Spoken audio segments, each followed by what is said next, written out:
Thanks for being here. Awesome crowd today. I want to thank the fans. They were awesome. We needed them too. I want to also thank Jeremiah Williams for gutting it out today and trying to go. He's been sick for the last 4 or 5 days, and just some of the obstacles that we have to go through. I thought we played hard today. I actually, this was one of our better defensive games. They average 84 points a game. I thought our defense, which I haven't liked, much this season, except at times, I thought we kind of hung around. We didn't shoot the ball well, obviously. Give Michigan, credit. They're really good offensively. He's a good coach. They got size. They got a lot of answers. We're down a few guys, but, I love the way these guys played. They played hard. They played till the end. Our crowd was great and, come up a possession short. So we got to go back to work, and it doesn't get easier. Illinois is really good. Steve, it seems like Michigan's defensive philosophy was to just let anybody else but Ace get a shot off. They doubled him every time he touched it. Yeah. How does that change things? How do you deal with that when you got one player like that? Every time we play, they play Ace differently, every team, And, I did think he got some good looks and stuff, but they were running guys at him. Thought a lot of guys got some other open looks. I mean, we got 15 offensive rebounds. We shot them. Just got to make those, and we've been a team that's been pretty efficient, scoring the ball. But, they played them differently, and Ace wasn't able to get some clean looks off, and you had to make his moves quickly before the double teams, and just didn't have one of those days. But I mean, he's been on a roll like no other player in college basketball, and he works at it. He'll watch film of it, and then, we'll get ready for Illinois and how they're going to play him. But every time is a learning experience for him. And, when you only play teams once, some of the teams in our league once, you don't, ever get the second game. These guys will get, a second game with him, so he'll be more prepared. Steve, big picture, you guys are 12-12 in your last 24 Big Ten home games. Do you feel like the home court advantage you guys have had here over the years is kind of no, it's great home court advantage. Yeah, I think we're winning 80% of our games at home over the last 4 years. It's we're playing really good teams. I mean, Michigan's ranked, Illinois is coming in here ranked. This is a really good league. I know you know that. 18 teams now too. We've added 4 more, high-level basketball teams. So, it's you got to play really well. We were one possession away. But we got a great home court advantage, and the fans are great. They come and they support, and they should. These guys play hard. We've hit a lot of obstacles. We had the flu this week. We, different things. But, like it happens to, a team. But not having 3 starters out of our rotation is not an easy thing, especially in a league like this. But, we'll keep fighting through it, and we'll keep making sure this is a great home court advantage. Yeah. You out-rebounded a bigger team, Steve, and 15-5 on the offensive glass. But how do you convert 15 offensive rebounds to more than 6 points? Yeah, to no points. And I said it's an unusual score because, once you read that stat, you're usually scoring 12 points, on second chance points. And, we weren't able to. I mean, sometimes, we kicked it back out and tried to get back into our offense. But you got to be able to finish. Obviously they have 2 7-footers. They've got tremendous length around the rim. But we weren't able to finish today. We took a lot of shots and they didn't fall.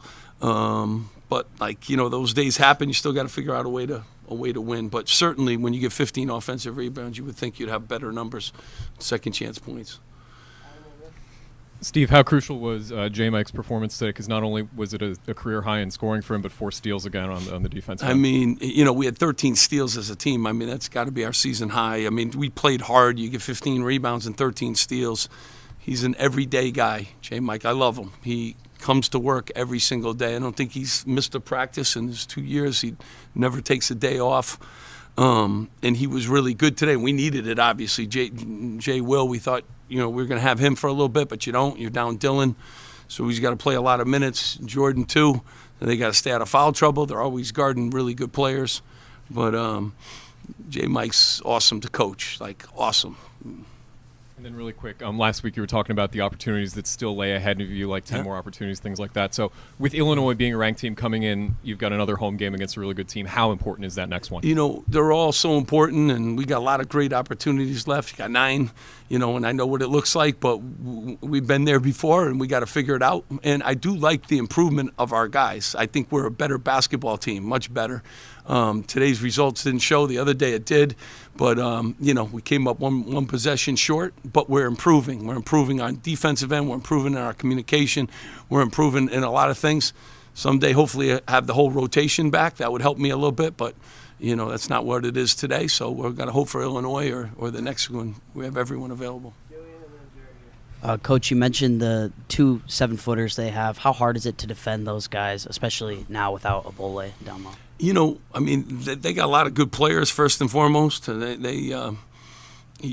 when you have 2 7-footers, and they're very different, too. One's a perimeter guy that can really pass the ball and shoots threes. The other guy's kind of a big center down low, the old-fashioned guy, but he can step out and shoot the ball, too. So it's a real luxury to have them, and they're very skilled. And they're older guys. They've been through a lot. So and he's a really good coach. So you got a lot of issues when you play them. They were ranked almost the entire season. They shoot the ball at the highest level. I actually thought we did a good job defending them. Every guy on their roster shoots threes, which is very unique for college basketball, including their 7-foot centers. So unique team, but, yeah, definitely challenging with 2 7-footers. Brian and then Jerry. Dylan, missed the game again, obviously, today. Do you expect it to be a long-term thing? Is there potential for it to be a long-term thing? It's a high ankle sprain. I don't know if you guys have, it's not a good injury. It's high ankle sprains are, I did it when I played some of these guys. That's not, so when he's 100%, but that's not, he's tried really hard. He's done everything he can to be back. Obviously, he loves basketball, and he wants to get back on the court with his teammates, but high ankle sprains are tough, so you got to just kind of let it heal, and then you got to get him in the rhythm of practice. And it's not an easy injury. So he's still in his boot, and we'll keep trying to rehab him and do all the things we can do to help move that thing forward. But high ankle sprains are tough to overcome.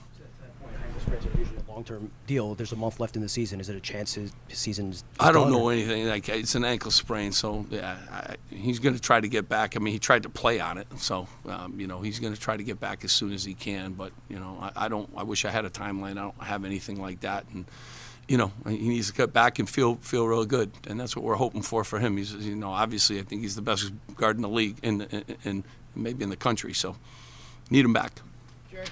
J-Mike, you've been asked to do a lot with Dylan and now Jeremiah down. What has been the key to you to step up and answer this challenge? Basically just coming to work every day, trying to get better as a person, do the right thing for the team, and do the most that we can do to help us win. And whatever coach asks me to do, that's what I'm willing to take on the challenge. And that's really about it. Anybody else, Alex? Midpoint of that first half seemed like Bryce gave you a lot of good minutes, 4 rebounds in 5 minutes. How has he kind of progressed in the rotation since he's gotten that playing time? He's another guy that, very unselfish. Like we talk a lot about here, and he decided to not redshirt, and he's given us tremendous. He's a terrific athlete, first of all, and he's really coachable. And you see him getting better. He got better at Northwestern. Today he gets some more minutes, keeps balls alive. He's very athletic. We can switch ball screen coverage. We can switch. He can guard guards.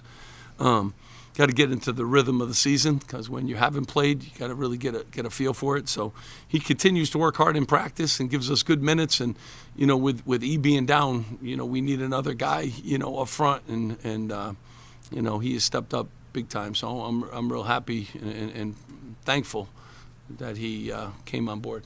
Thank you, guys. Appreciate it. All right, thanks for being here, guys.